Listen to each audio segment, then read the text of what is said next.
Sunset high and I'm by your side. Blood rush in a hazy glow. My hands to the bones. No stop. Gates of the heavens, could this happen? The man of God had replied, you will see it with your own eyes, but you will not eat any of it. And that is exactly what happened to him. For the people trampled him in the gateway, and he died.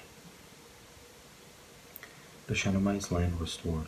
Now Elisha had said to the woman whose son he had restored to life, go away with your family and stay for a while, wherever you can, because the Lord has decreed a famine in the land that will last 7 years. The woman proceeded to do as the man of God said. She and her family went away and stayed in the land of the Philistines 7 years. At the end of the 7 years, she came back to the land of the Philistines and went to appeal to the king for her house and land. The king was talking to Gehazi, the servant of the man of God, and said, tell me about all the great things Elisha has done. Just as Gehazi was telling the king how Elisha had restored the dead to life, the woman whose son Elisha had brought back to life came to appeal to the king for her house and land. Gehazi said, this is the woman, my lord the king, and this is her son whom Elisha restored to life. The king asked the woman about it, and she told him. Then he assigned an official to her case and said to him, give back everything that belonged to her, including all the income from her land, from the day she left the country until now. Hazael murders Ben-Hadad. Elisha went to Damascus, and Ben-Hadad, king of Aram, was ill. When the king was told the man of God has come all the way up here, he said to Hazael, take a gift with you and go to meet the man of God. Consult the Lord through him. Ask him, will I recover from this illness? Hazael went to meet Elisha, taking with him as a gift 40 camel loads of all the finest wares of Damascus. He went in and stood before him and said, your son Ben-Hadad, king of Aram, has sent me to ask, will I recover from this illness? Elisha answered, go and say to him, you will certainly recover. Nevertheless, the Lord has revealed to me that he will in fact die. He stared at him with a fixed gaze until Hazael was embarrassed. Then the man of God began to weep. Why is my Lord weeping? Asked Hazael. Because I know the harm you will do to the Israelites, he answered. You will set fire to their fortified places, kill their young men with the sword, dash their little children to the ground, and rip open their pregnant women. Hazael said, How can your servant, a mere dog, accomplish such a feat? The Lord has shown me that you will become king of Aram, answered Elisha. Then Hazael left Elisha and returned to his master. When Ben-Hadad asked, what did Elisha say to you? Hazael replied, he told me that you would certainly recover. But the next day he took a thick cloth, soaked it in water, and spread it over the king's face, so that he died. Then Hazael succeeded him as a king. Jehoram, king of Judah. In the 5th year of Joram, son of Ahab, king of Israel, when Jehoshaphat was king of Judah, Jehoram, son of Jehoshaphat, began his reign as king of Judah. He was 32 years old when he became king, and he reigned in Jerusalem 8 years. He followed the ways of the kings of Israel, and as the house of Ahab had done. For he married the daughter of Ahab. He did evil in the eyes of the Lord. Nevertheless, for the sake of his servant David, the Lord was not willing to destroy Judah. He had promised to maintain a lamp for David and his descendants forever. In the time of Jehoram, Edom rebelled against Judah and set up its own king. So Jehoram went to Zair with all his chariots. The Edomites surrounded him and his chariot commanders, but he rose up and broke through by night. His army, however, fled back home. To this day, Edom has been in rebellion against Judah. Libnah revolted at the same time. As for the other events of Jehoram's reign and all he did, are they not written in the book of the annals of the kings of Judah? Jehoram rested with his ancestors and was buried with them in the city of David. And Ahaziah, his son, succeeded him as king. Ahaziah, king of Judah. In the 12th year of Joram, son of Ahab, king of Israel, Ahaziah, son of Jehoram, king of Judah, began to reign.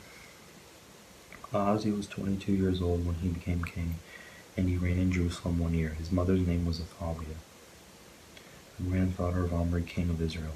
He followed the ways of the house of Ahab and did evil in the eyes of the Lord, as the house of Ahab had done, for he was related by marriage to Ahab's family. Ahaziah went with Joram, son of Ahab, to war against Hazael, king of Aram, at Ramoth Gilead. The Arameans wounded Joram, so King Joram returned to Jezreel to recover from the wounds of the Arameans had inflicted on him at Ramoth in his battle with Hazael, king of Aram.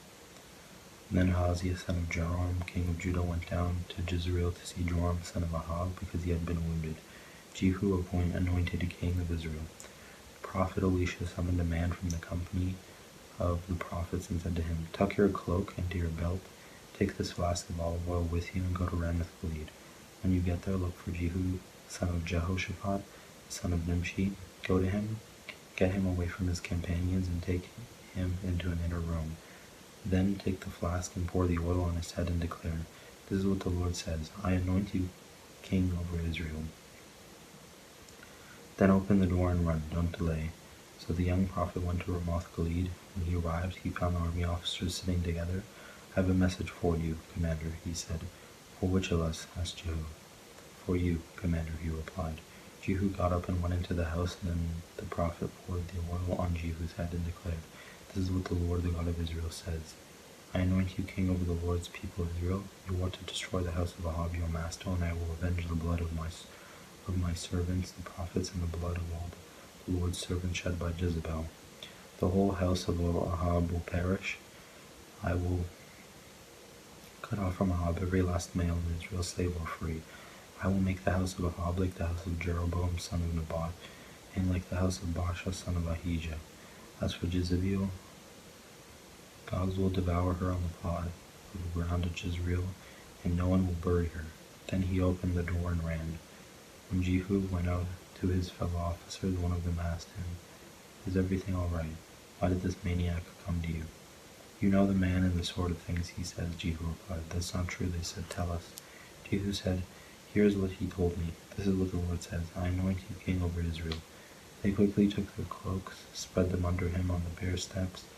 Then they blew the trumpet and shouted, "Jehu is king." Jehu kills Joram and Ahaziah. So Jehu son of Jehoshaphat, the son of Nimshi, conspired against Joram. And Joram and all Israel had been defending Ramoth Gilead against Hazael king of Aram.